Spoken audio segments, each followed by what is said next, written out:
So yun na nga. Grabe tagal magbigay ng break time potatoes. Ang tagal pa, umabot pa kami ng 12:30. Grabe, ewan ko nakararamdam ba siya ng ano ng gutom mo, hindi bagay kasi Koreano yun nga, grabe ang tagal.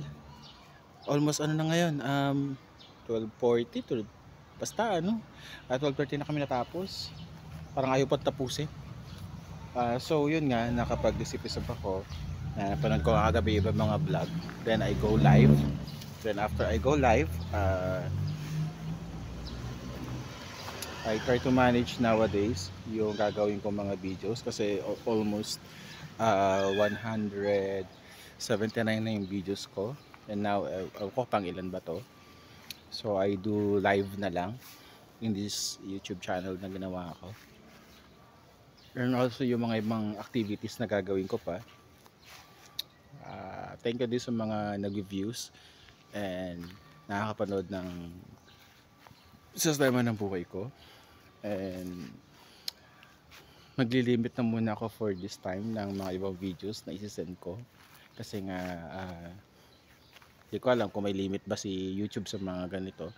But I try to minimize yung mga content na sinasabi nila. And also may mga ibang nanonood na hindi nila maintindihan, especially from the Myanmar, na kaya ko ginagawa to at walang edit kasi is about my life. Kumbaga sarili ko to, buhay ko ang sinishare ko dito.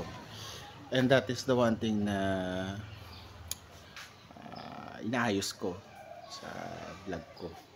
I don't use too much editing nowadays kasi nga hindi ako mahilig mag-edit.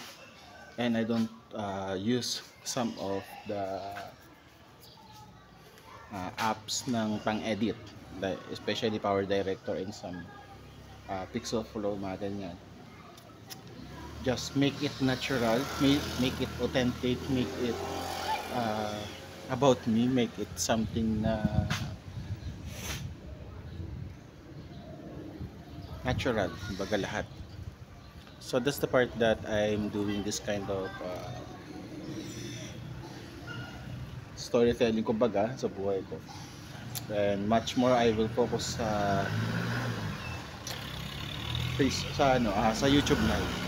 Kasi before I'm doing Facebook live, I see there's a viewers still.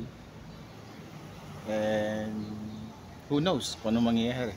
Who knows who will receive this kind of message o sino relate sa mga nangyayari sa akin ngayon.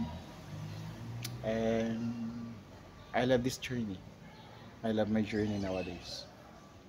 Yeah, struggle, but I love my journey nowadays. And include me in your prayer, include me sa mga activities. So yun lamang. Salamat and God bless.